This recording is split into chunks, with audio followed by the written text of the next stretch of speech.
Ce programme vous est présenté en partenariat avec Storia Voce, la première web radio dédiée à l'histoire.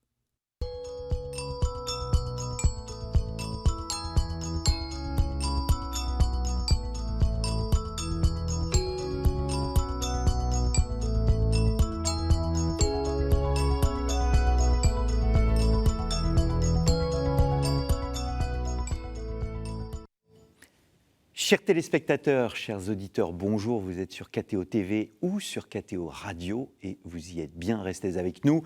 Je suis très heureux de vous retrouver sur ce plateau et je vous remercie pour votre fidélité à votre émission Au risque de l'histoire. Alors, nous les retrouvons dans les livres de l'époque médiévale de nos musées ou dans la liturgie. Nous les retrouvons sur le pavement des églises italiennes ou même d'une certaine façon dans la musique. Ils sont là sans que nous connaissions véritablement leur sens et pourtant, sans eux, tout nous semblerait différent. Je veux ici parler des ornements. Issus de la culture romaine, les ornements se sont déployés dans le christianisme qui en a fait un des piliers de sa théologie. L'émission Au risque de l'histoire vous propose de vous pencher sur un sujet précisément à la croisée de l'archéologie, de l'histoire des sociétés, mais aussi de l'histoire de l'art, de l'histoire intellectuelle et donc de la théologie. Comment la liturgie et l'art ont été pensés comme les deux vecteurs essentiels de la beauté de Dieu et de sa création. C'est ce que nous allons voir aujourd'hui avec deux historiens, Éric Palazzo et Cécile Voyer. Éric Palazzo, bonjour. Bonjour. Merci d'avoir répondu à notre invitation. C'est la deuxième fois que je vous reçois. Absolument. Sur ce plateau, nous avons enregistré une émission intitulée Dieu dans l'art médiéval que vous pouvez retrouver, chers téléspectateurs, sur ktotv.com. Vous êtes professeur d'histoire de l'art du Moyen-Âge à l'université de Poitiers. Vous venez de publier ce livre, Broder la splendeur, la théologie chrétienne de l'ornement dans l'Antiquité et le mot Moyen-Âge, un ouvrage édité bien évidemment par les éditions du Cerf. Et ce même éditeur, vous aviez publié en outre Le Souffle de Dieu, qui avait été l'objet en fait de notre émission il y a plusieurs années. Donc Le Souffle de Dieu, l'énergie de la liturgie et l'art au Moyen-Âge. Cécile Voyer, bonjour. Bonjour. Merci d'avoir répondu à notre invitation aussi. Vous êtes pareillement professeur à l'université de Poitiers, professeur d'histoire de l'art du Moyen-Âge à Poitiers. Orner la parole de Dieu, un ouvrage absolument magistral, le livre d'Évangile et son décor, 800-1030, c'est un ouvrage paru chez Classique Garnier. Alors nous n'allons pas mentir à nos téléspectateurs, il s'agit d'un ouvrage universitaire, mais absolument essentiel pour comprendre justement la complexité de ce que sont ces évangiles qui sont ornés au Moyen-Âge. Je présente un autre ouvrage, le livre enluminé médiéval, instrument politique, paru chez Viella, puisque nous allons parler bien évidemment d'enluminure. Alors je me tourne vers vous, Éric Palazzo, peut-être définir ce qu'est un ornement, comment définir ce que sont les ornements? Pour définir l'ornement ou ce que sont les ornements, il faut, comme toujours, nous dépouiller un tout petit peu de nos idées reçues ou de ce qu'on croit être l'ornement aujourd'hui. Pour comprendre l'ornement en perspective chrétienne dans l'Antiquité au Moyen-Âge, il faut surtout mettre de côté et de façon définitive tout ce qui concerne l'idée d'un décor, de quelque chose qui serait décoratif. L'ornement, en réalité, pour les théologiens de l'Antiquité et du Moyen-Âge, c'est la définition ou le cœur même de l'expression de la beauté divine. Alors après, il y a toute une série de modalités pour définir plus précisément l'ornement, mais si on voulait donner une définition simple et rapide, on dirait que l'ornement, c'est au final l'expression ultime de la beauté de Dieu, de la beauté divine, à travers tout ce que les hommes de l'Antiquité et du Moyen-Âge ont su mettre en œuvre, en place, pour incarner cette beauté divine. Toute la question repose aussi sur la problématique de l'incarnation de la beauté divine à travers l'ornement ou les ornements. Les théologiens chrétiens de l'Antiquité et du Haut Moyen-Âge n'oublient pas non plus, ou plus exactement, ils procèdent de la façon suivante. Ils sont très influencés par les rhétoriciens romains, en particulier Cicéron et Quintilien, qui, eux, ont donné une définition de l'ornement appliquée au discours, à l'art. On peut oratoire. orner un discours. Voilà. Donc les rhétoriciens romains, ce qui les intéresse, c'est l'art oratoire. Et Quintilien en particulier est très clair sur le sujet. L'ornement, c'est ce qui, permet d'aller chercher l'auditoire, d'aller le prendre, pour ainsi dire, pour lui faire accéder à la beauté du discours qui est mise en place par le rhéteur. Donc c'est un processus à la fois d'accaparement et en même temps permettant de rendre accessible la beauté du discours proposé. Et les théologiens chrétiens de l'Antiquité et du Moyen-Âge ont en fait, comme ils en ont l'habitude, comme ils en ont eu l'habitude, procédé à une réinvention chrétienne de ce processus ou de ce phénomène, de ce concept qui venait de l'art oratoire romain. C'est une étude à part entière. Vous vous êtes penché donc sur les évangiles ornés du XIe siècle, donc peints en Flandre. On va y revenir plus tard, mais le fait d'étudier l'ornement, c'est une spécialité de l'histoire de l'art ? Alors, c'est une spécialité de l'histoire de l'art, ou du moins, certains historiens de l'art se sont emparés de ce sujet-là, et ont produit un certain nombre de travaux sur l'ornement. Mais très souvent, l'ornement était compris selon leur période. C'est-à-dire, ils analysaient l'ornement avec les outils qui étaient les leurs et les outils de l'histoire de l'art.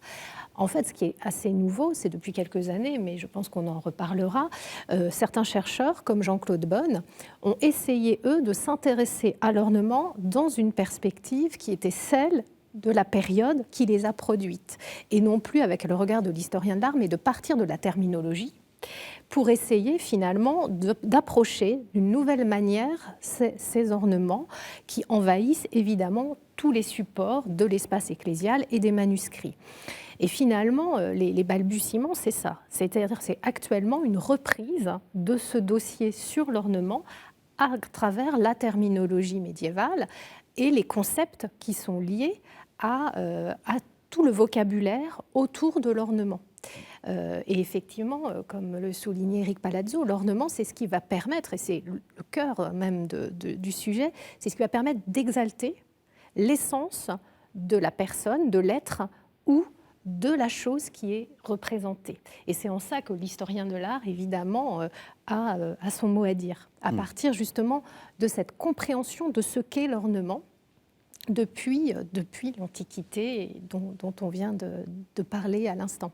Alors l'émission que nous avons enregistrée ensemble donnait justement un sens, l'essence, vous évoquiez, vous utilisiez ce mot, le sens, c'est-à-dire que le sens qui est donné au bâtiment, la cathédrale, l'église, etc., eh bien il y a aussi un sens dans l'ornement. C'est pas simplement pour faire beau. C'est ça. C'est même pas pour faire beau, c'est pour incarner la beauté divine.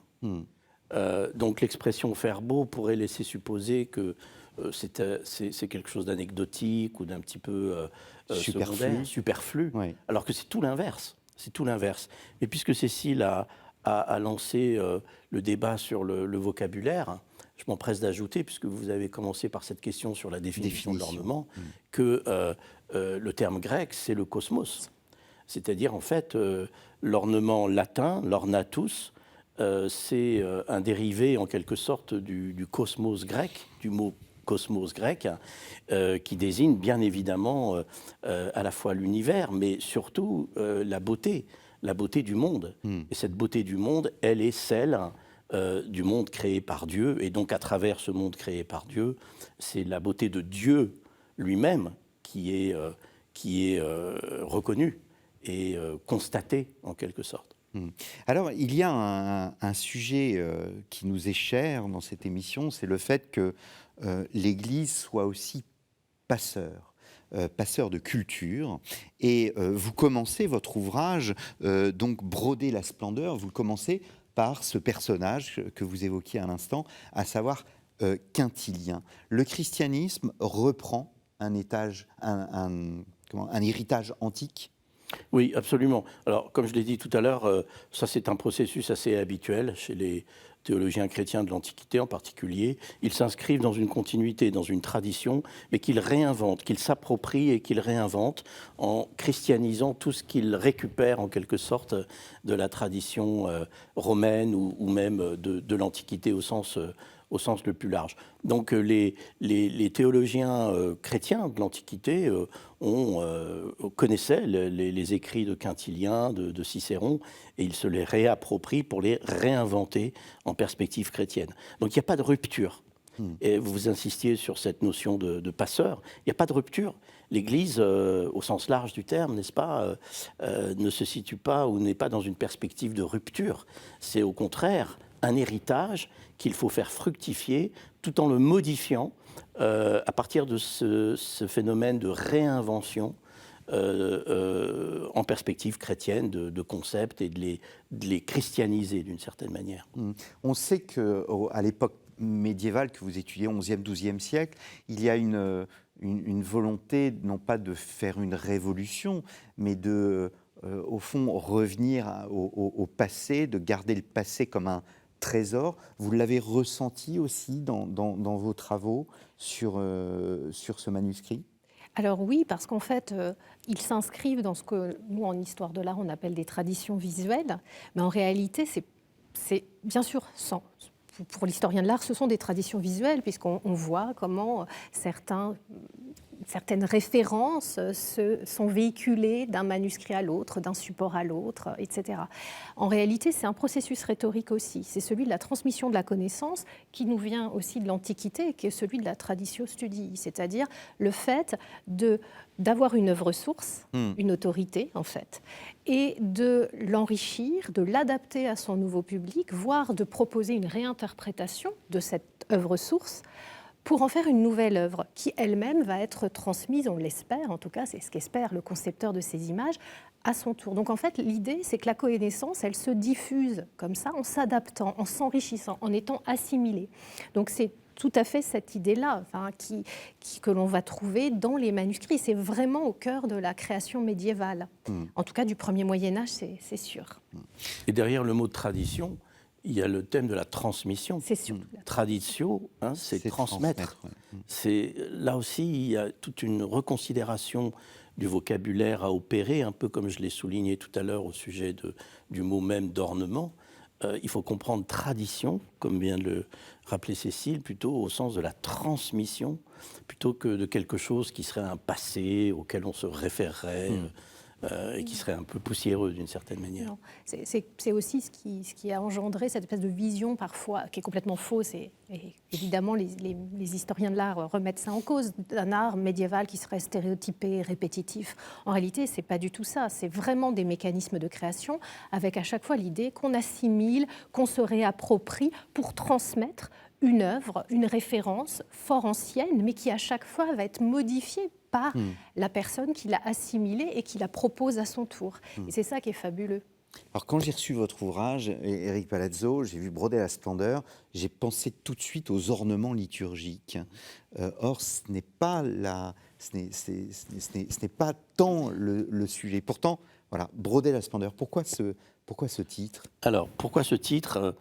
Parce que j'ai essayé de mettre en évidence que le fait que la façon de mettre en œuvre l'ornement à travers les objets, les arts visuels ou même la liturgie, c'est d'abord et avant tout un travail de broderie et de tissage. D'ailleurs, on oublie aussi là encore de rappeler peut-être que, en termes de vocabulaire, le mot textus, le texte, ça se réfère à une opération de tissage, n'est-ce pas ? Ça veut dire que, en fait, pour arriver à incarner l'ornement à travers les arts visuels, pour parler simplement, il faut absolument que les théologiens, les artistes opèrent une opération de tissage qui s'apparente à un véritable tissage technique. Dans mon livre, je discute un certain nombre de textes du Haut Moyen-Âge où il est question de religieuses qui tissent un véritable textile, si vous voulez, qu'elle brode, un véritable textile, mais ce n'est pas simplement une opération manuelle, c'est une opération théologique.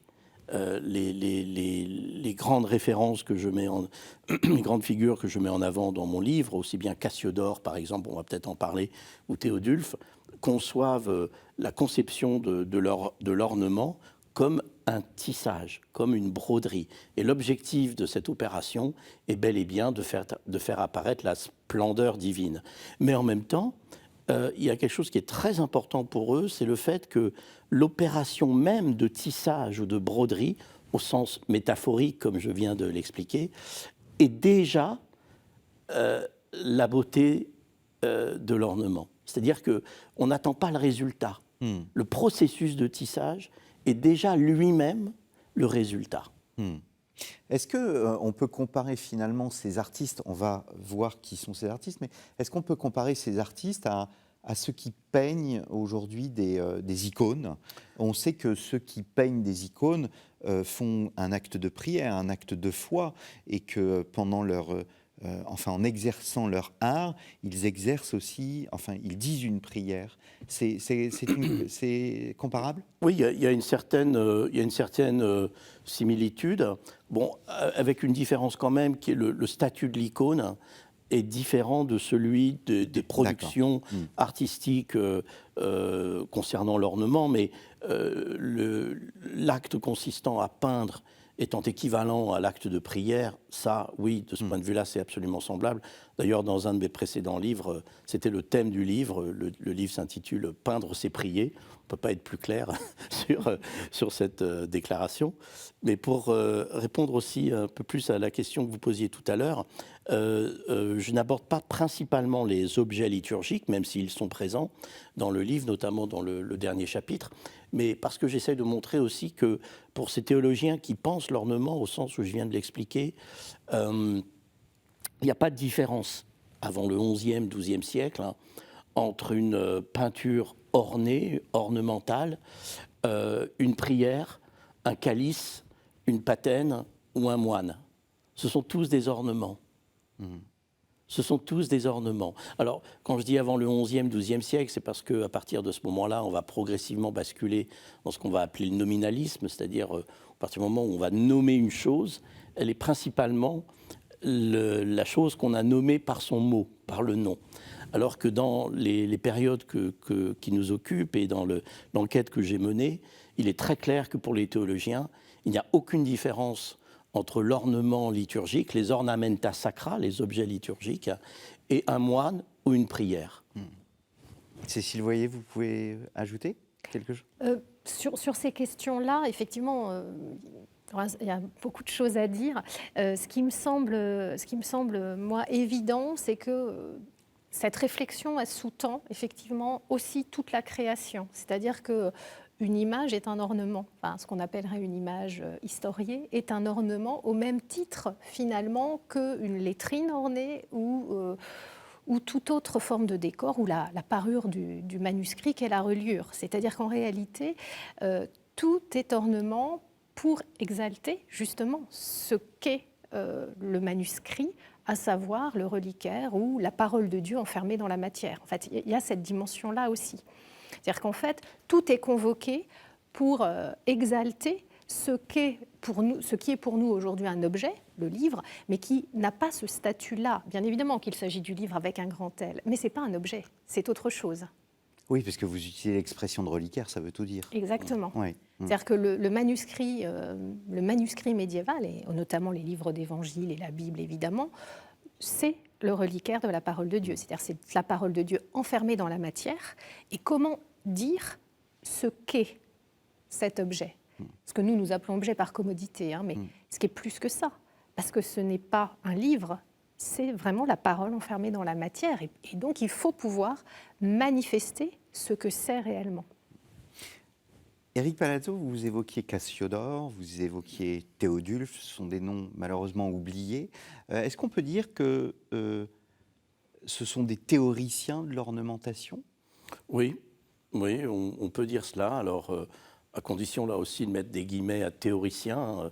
Mais oui, ce sont des théoriciens de... Parce qu'il n'y avait pas de spécialité à Oui, l'époque. voilà. Oui, voilà. Mais oui, absolument, on peut dire cela sans aucune difficulté. Alors, j'insiste aussi là sur cette question de vocabulaire parce que un théoricien, pour nous, c'est peut-être quelqu'un qui ne met pas forcément en pratique les théories qu'il développe, alors que eux, ils étaient justement très attachés à la concrétisation, à la mise en pratique.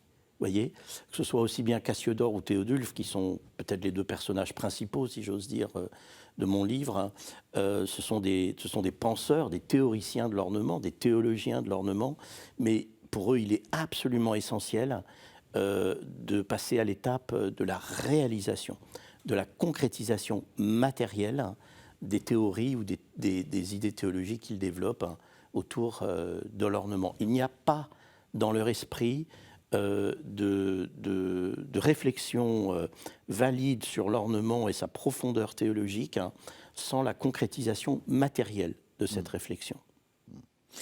Est-ce qu'on peut dire, parce que vous associez théologie et art du christianisme en disant que l'un et l'autre relèvent d'une poétique? Oui. Alors, ça c'est une idée que je défends depuis déjà un certain nombre d'années. L'art médiéval comme théologie, pour faire un petit peu simple et pour être rapide. Mais le lien entre art médiéval ou art et théologie passe par la dimension poétique.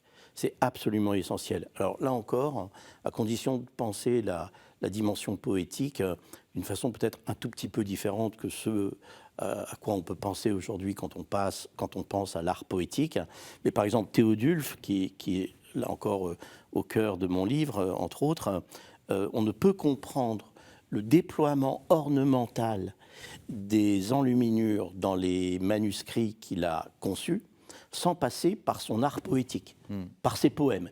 Et c'est là où on retrouve l'opération de tissage que j'évoquais tout à l'heure. C'est-à-dire que d'une certaine manière, il opère un tissage, une broderie entre l'art poétique, l'art de ses poèmes et sa conception du visuel qu'il met en place dans ses Bibles, entre autres. Donc c'est un passage obligatoire, et je dirais même que sans le recours à cet art poétique, on passe complètement à côté de ce que ces enluminures peuvent signifier ou peuvent avoir signifié dans l'esprit de Théodulphe. Est-ce qu'on peut parler aussi de l'ornement comme une forme d'enseignement, de pédagogie ? De pédagogie. Alors, est-ce que l'image, telle qu'on la voit dans l'enluminure, je reviens au parallèle de la cathédrale. Oui. On explique bien que voilà, les cathédrales ne sont pas des livres ouverts, c'est une préfiguration du paradis. Est-ce que le livre sacré, l'évangile, et ce qu'il y a autour, qui constitue le reliquaire, constitue une pédagogie, une volonté d'enseigner ? D'enseigner, en tout cas, c'est une remise en ordre. Alors je ne sais pas si l'enseignement... En fait, est-ce que l'image, au fond, est une illustration ? Ah non. Non, elle est une incarnation. Elle est une incarnation. Elle postule l'incarnation, mais au sens le plus théologique du terme. D'où notre petit, comment dirais-je, flottement et regard complice avec Cécile. On en discute souvent, ces questions de pédagogie et d'illustration. Les images dans les livres d'évangile, comme de façon générale, ne sont pas là pour illustrer. Elles incarnent ce qu'elles représentent. Mais pour répondre aussi à votre question de façon peut-être un peu plus générale, dans mon livre, le premier chapitre est entièrement consacré à Cassiodore et à sa théologie ornementale exprimée à travers le visuel. Et pour ce faire, il donne l'exemple d'un carnet de modèles qu'il a conçu avec des modèles pour permettre aux dessinateurs de relieurs des reliures, des ouvrages bibliques ou des textes sacrés. Il leur a produit un livret de modèles avec des exemples d'ornements.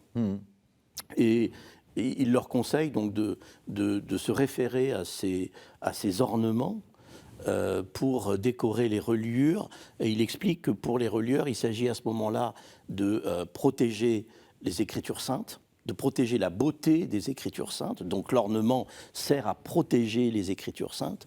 Et la deuxième raison qu'il donne, c'est l'idée que en dessinant les ornements sur la reliure, le relieur ou le peintre ou le dessinateur ou le designer va lui-même effectuer un parcours spirituel.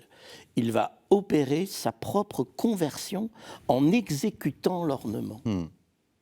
Donc, à ce moment-là, l'ornement que le peintre ou le designer va placer sur la reliure n'est pas une illustration. Elle est l'incarnation de son chemin de conversion spirituelle. Oui. Oui, non, je voulais plus ou moins revenir à ce dont nous parlions, parce que cette nécessité, en fait, d'exprimer par l'ornement ce qu'est la chose se traduit effectivement par des recherches qui ont été menées par ces peintres, donc ces scribes, sur les lettres ornées. Et effectivement, l'attention et la base de cette création aussi, parce qu'on peut parler avec des termes contemporains sur la création auquel ont abouti ces peintres, c'est justement d'essayer de traduire ce qu'est la parole. Et on parlait de Cassiodore tout à l'heure, puisqu'effectivement c'est une mine, on trouve beaucoup de choses dans les textes de Cassiodore. Quand il évoque le travail des scribes dans les manuscrits, il n'emploie pratiquement pas le terme d'écriture. Il dit qu'en fait leur travail doit être loué parce que grâce au mouvement de leurs mains, ils diffusent la parole. Il ne s'agit jamais que de ça, que de parole, que du souffle qui permet d'animer. Donc on est vraiment aussi dans cette dimension-là. Et pour traduire justement le fait qu'il s'agit bien d'une parole, que ce n'est pas des simples mots qui sont couchés sur le parchemin avec de l'encre, mais que c'est vraiment cette parole dont je parlais tout à l'heure, enfermée dans la matière, ils vont utiliser l'ornement, parce que l'ornement sert à exalter le fait que c'est une parole. Et en fait, toute leur recherche va consister à montrer la virtus, la puissance de cette parole. Et l'ornement-là va dire que c'est une parole qui est vivante, qui anime, et que c'est un souffle en quelque sorte qui est vivant et qui continue à agir sur le monde. Alors pour poursuivre ce que dit Cécile, si je peux... Oui, je vous en prie. Il y a aussi le fait, par exemple, pour continuer dans l'exemple que je donnais au sujet de Cassiodore et des relieurs, ou des ornements de la reliure, Cassiodore va plus loin, parce que le résultat de l'ornement sur la reliure, ce n'est pas juste le chemin de conversion, ce qui est déjà assez puissant comme idée, mais c'est aussi le fait que, alors dans son texte, Cassiodore se réfère très directement au chapitre 22 de Matthieu, où il est question du banquet organisé par un roi, par un souverain, auquel sont conviés des convives, des invités. Alors dans l'exégèse, ce roi, c'est le Christ qui va inviter les élus à son repas festif, n'est-ce pas? Mais l'exigence qu'a ce roi dans le chapitre 22 de Matthieu, c'est que chaque invité doit venir avec un beau manteau, un beau vêtement. Et Cassiodore d'insister sur le fait que l'ornement dessiné par les peintres ou les relieurs sur les reliures des Écritures saintes, c'est ce beau manteau. C'est-à-dire que c'est le résultat même de leur conversion. Puisque selon les exégètes, ce manteau-là, issu du chapitre 22 de Matthieu, c'est le résultat de leur conversion spirituelle. Et là, on a un autre exemple de ce tissage. C'est-à-dire que Cassiodore, dans cet exemple-là, opère une opération de tissage gigantesque entre Matthieu 22, les reliures, les Écritures saintes, et au final, le produit qui sort de tout cela, c'est-à-dire la splendeur de l'ornement. Les ornements, on en a partout dans le monde, dans le monde chrétien. Est-ce qu'on peut classer les types d'ornements ? Alors, en termes de catégories, oui, on pourrait faire ces classifications. D'ailleurs, certains auteurs qui s'y sont intéressés par le passé ont proposé des catégories, alors que je n'ai pas personnellement suivi parce que j'ai estimé que ces catégories étaient trop, comment dirais-je, trop enfermantes. Oui. D'une certaine manière, elles étaient trop restrictives, si vous voulez, dans la perception qu'on peut avoir de ces catégories. Mais au final, comme je l'ai mentionné tout à l'heure, je parlerai plutôt en termes de variation et de déclinaison ou de modalité, si vous voulez. On a plutôt affaire à des modalités différentes de l'ornement plutôt qu'à des catégories. Alors, Cécile Voyer, vous êtes intéressée à un livre d'évangile qui date du début du XIe siècle, qui est conservé à la bibliothèque de l'Arsenal. En quoi ce livre est exceptionnel ? Alors, il est exceptionnel parce qu'il a été réalisé vraisemblablement fin 10e, début 11e, dans une zone dont on sait à peu près qu'il s'agit des Flandres, plutôt donc le nord de la France. Il est difficile de lui attribuer un lieu de réalisation extrêmement précis à ce manuscrit, mais il est exceptionnel parce qu'en fait, il réunit des traditions visuelles, pour reprendre ce terme de tout à l'heure, issues d'un nombre incalculable de manuscrits, carolingiens pour l'essentiel, et qui étaient déjà à l'époque de la réalisation de ce manuscrit conservés, en tout cas abrités, dans des lieux vraiment éloignés les uns des autres. Donc ça me permettait, en travaillant sur ce manuscrit, de poser des questions effectivement sur la création, sur la manière dont travaillaient ces peintres. Et puis surtout, c'est un manuscrit qui, outre un cycle assez fabuleux d'images retraçant un certain nombre d'épisodes christologiques, avait de magnifiques lettres ornées. Donc ça me permettait aussi de reprendre tout un dossier sur les lettres ornées dans les livres d'évangile. Parce que ce qui est assez fabuleux, c'est que les premières lettres ornées qui apparaissent au Moyen-Âge sont dans les livres d'évangile et dans le monde qu'on appelle insulaire, donc plutôt les scriptoria d'Angleterre et d'Irlande.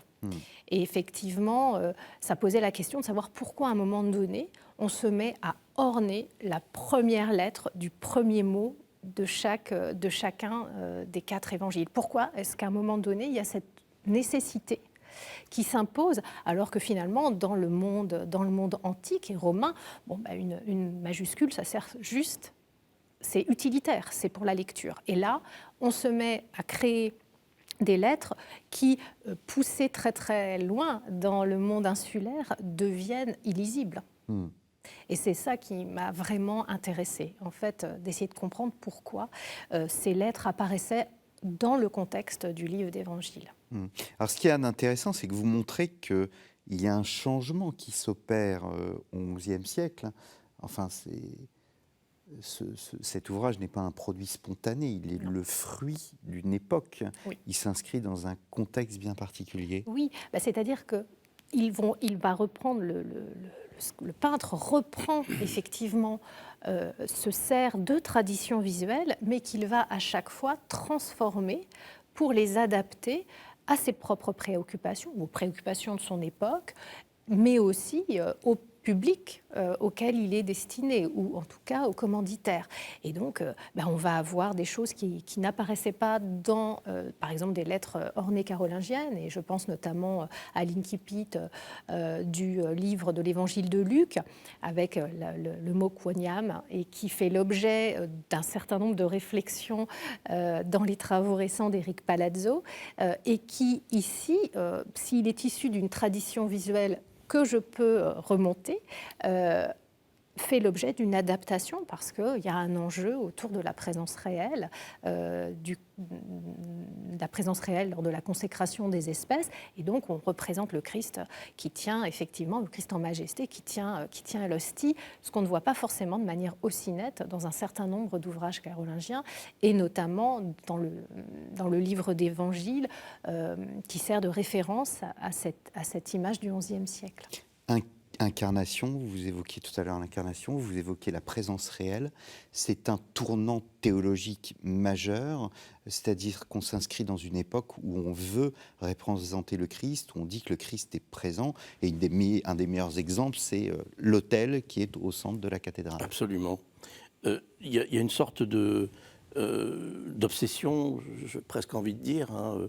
Il faut que l'incarnation du Christ soit visible. Il faut que sa présence permanente soit constatée. Et en fait, tout ce qui est mis en place autour de l'ornement et de tous ces objets dont on est en train de parler, ce sont des manifestations, des exercices pour véritablement montrer l'incarnation et faire prendre conscience de la présence permanente et réelle du Christ dans le monde. Et prendre conscience et être pénétré d'une certaine manière par sa beauté, par sa splendeur. Car l'idée, c'est quand même aussi non pas uniquement de la constater ou de la voir ou de l'admirer ou de la regarder, mais c'est de s'en nourrir spirituellement pour accomplir son propre chemin, celui par exemple de la conversion, si je me réfère à l'exemple de Cassiodore dont je parlais tout à l'heure. Que sait-on de ces artistes?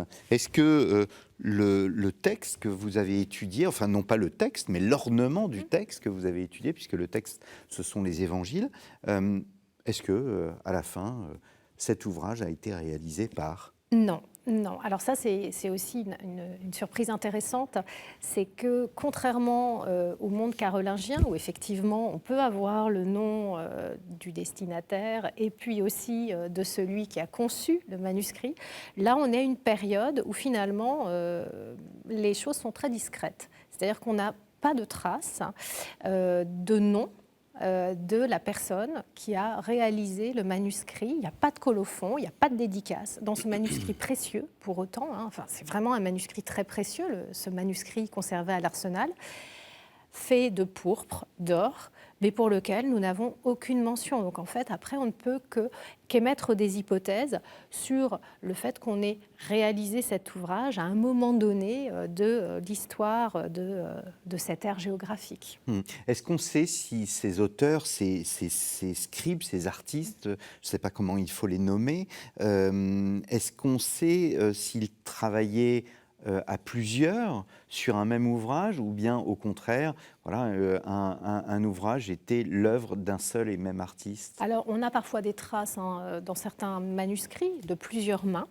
Là, en l'occurrence, le peintre qui a réalisé on va dire les images historiées, donc le cycle christologique, a travaillé seul.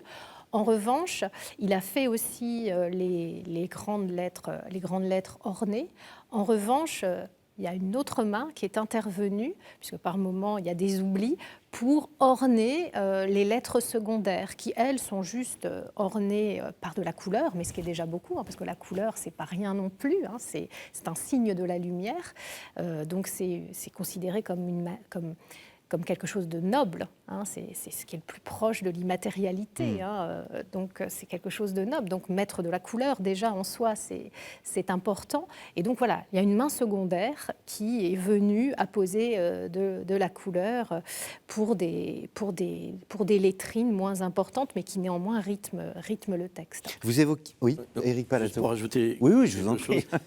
Dans notre dialogue, dans la conclusion de mon livre, je cite ce cas assez extraordinaire d'un peintre italien du XVe siècle qui qualifie le grand peintre du Quattrocento, Piero della Francesca, comme étant le plus bel ornement. C'est-à-dire que le peintre lui-même, et en plus on a une période où va se développer la notion d'artiste, etc. Donc le peintre lui-même, il est considéré comme un ornement. Autrement dit, il y a tout ce qu'a rappelé Cécile au sujet de la question de l'anonymat, etc. Mais d'une certaine manière, le peintre, le scribe, en tant qu'individu, sont aussi des ornements. C'est un peu ce que j'évoquais tout à l'heure. Il y a cette gigantesque catégorie de l'ornement dans laquelle sont finalement également présents les peintres et cette phrase de cet artiste peintre italien du XVe siècle qui qualifie Piero della Francesca comme étant le plus beau des ornements est très significative. Et puis il y a aussi le fait que, c'est un point que j'aborde aussi dans le livre, il y a aussi l'idée, si vous voulez, c'est un passage avec Cécile, nous avons discuté souvent d'un passage d'un clerc du XIIIe siècle qui voyage en Angleterre et qui ouvre un magnifique livre d'évangile. Et il a sous les yeux le Christ en majesté avec le tétramorphe, c'est-à-dire les symboles des 4 évangélistes. Et il explique qu'en réalité, au-delà de l'aspect graphique qu'il a sous les yeux, s'il se concentre suffisamment sur un plan spirituel, il va alors voir des ornements et leur beauté et considérer qu'en fait, ce travail-là, c'est le travail des anges. Autrement dit, il y a cette volonté aussi de l'anonymat, mais qui pour nous n'est pas vraiment significative, parce que au final, le peintre est lui-même un ornement, et puis son travail, eh bien, il est équivalent à celui des anges. L'image akeiropoiet, non faite de main d'homme. Que sont ces scriptoria? Vous évoquiez le terme de scriptoria tout à l'heure. On y travaillait toute sa vie, ou bien c'était dans les monastères où on priait et on travaillait? Alors, pour le premier Moyen-Âge, effectivement, les scriptoria sont dans les monastères. On connaît assez mal. En réalité, c'est une question qui est récurrente, mais combien de temps ils mettaient? Combien de temps pouvait-il être en activité? C'est extrêmement difficile de répondre à cette question. Pour le Xe siècle, pour Saint-Bertin, on sait que dans les listes de moines, certains continuent leur activité au moins durant 3 abbatiats, donc c'est pas si mal. 3, donc durant l'abbatiat de 3 abbés, donc on a les noms. Pour autant, là encore, ce n'est que spéculation, c'est-à-dire que vraisemblablement, il y a des apprentis au départ, et puis après, il y a des scribes, dont on ne sait pas très bien d'ailleurs si certains peignent et écrivent.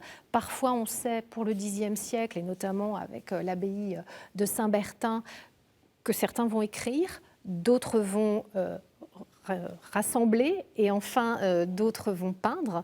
Mais on ne sait pas si ce qui est décrit à Saint-Bertin, par exemple pour le Xe, est valable dans une autre abbaye, dans le scriptorium d'une autre abbaye, selon les mêmes modalités. Là, on n'a pas de réponse vraiment extrêmement forte à proposer, parce que finalement, on ne sait pas très bien comment ça fonctionne. On sait qu'il y a des échanges, toujours pour le Xe siècle, mais aussi pour le XIe. On sait qu'il y a des peintres du sud de l'Angleterre, par exemple, qui viennent à Saint-Bertin. Et donc on voit d'ailleurs une modification dans le langage formel, avec l'assimilation de graphie anglo-saxonne et anglaise dans les peintures à Saint-Bertin, donc dans cette grande abbaye. Donc on sait qu'il y a des échanges.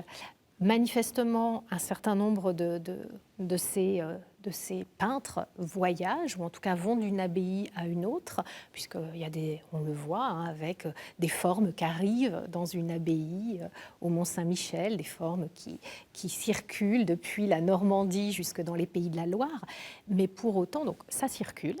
Mais comme on n'a pas les noms qui sont forcément associés avec cette circulation, de la même manière, ça pose toujours la même question de la création médiévale, puisque le peintre qui a œuvré dans le manuscrit, dans les évangiles de l'Arsenal, il convoque énormément de références visuelles, de manuscrits dispersés, on va dire, dans la partie la plus occidentale de l'Europe.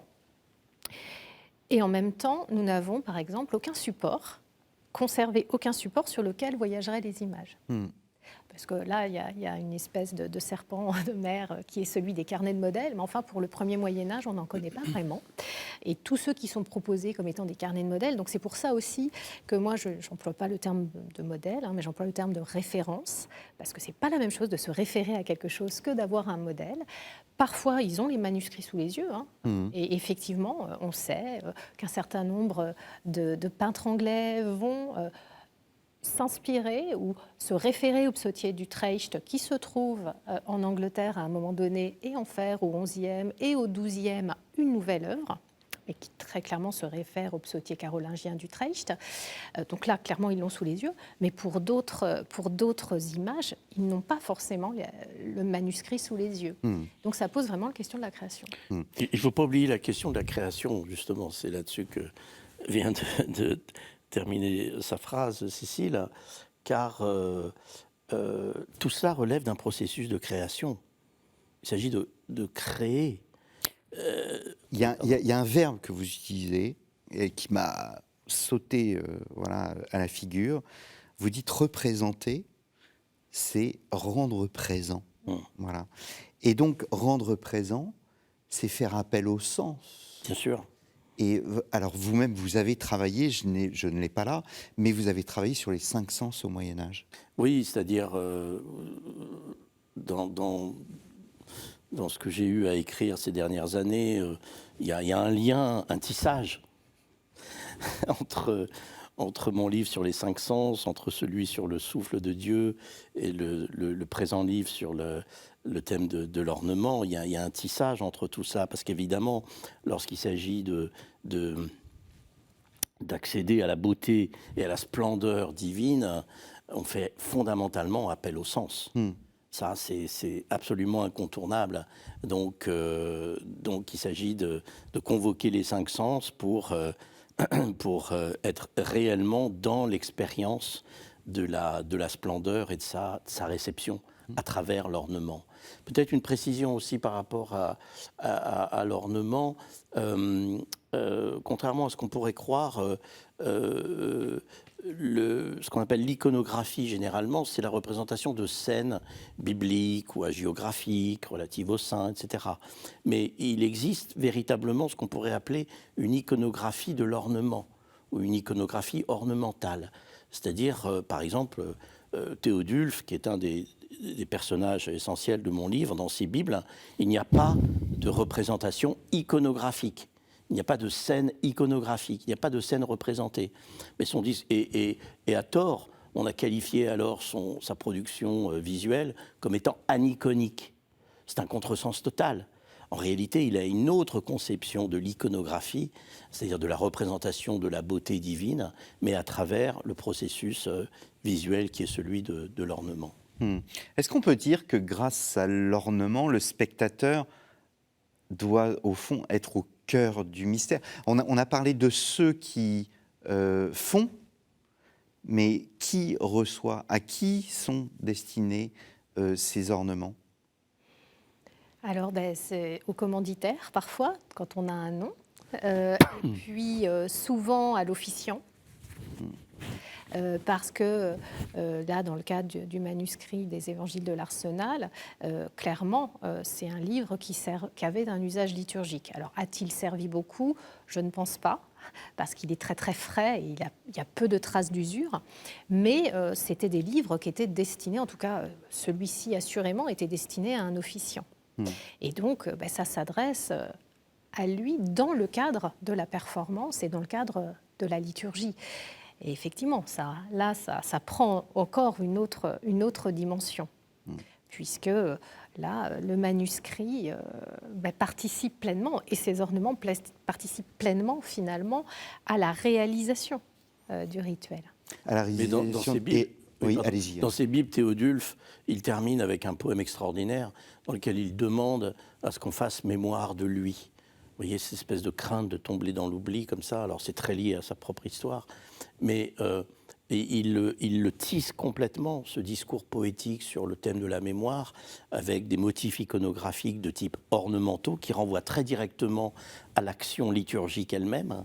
C'est-à-dire qu'il enchevêtre, il entrelace sa demande mémorielle, la demande qu'il adresse pour faire mémoire de lui, avec celle de la mémoire de l'action du Christ au moment de la dernière scène. Donc c'est un tissage absolument incroyable et très sophistiqué d'un point de vue théologique. Mais dans son poème, il s'adresse à celui qui va lire son poème. Il lui dit, toi, lecteur, c'est toi qui vas faire vivre cette mémoire-là. Autrement dit, le lecteur, à ce moment-là, devient aussi un acteur de ce tissage ornemental.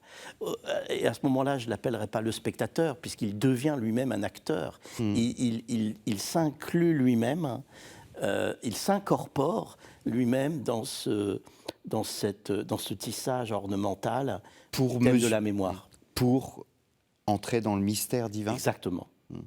Il entre pleinement dans le mystère divin en étant acteur lui-même. Le lecteur que convoque Théodulphe en lisant ce poème et en entrant pleinement dans ce tissage.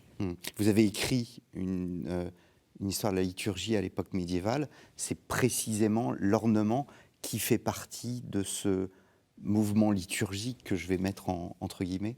Oui, absolument. Absolument. Au final, on pourrait dire que la réalisation parfaite de ce cosmos ornemental, c'est la liturgie. C'est l'action liturgique, ce sont les rituels qui sont les meilleures incarnations de cette beauté, de cette splendeur qu'il faut broder sans cesse au quotidien dans le déroulement des rituels.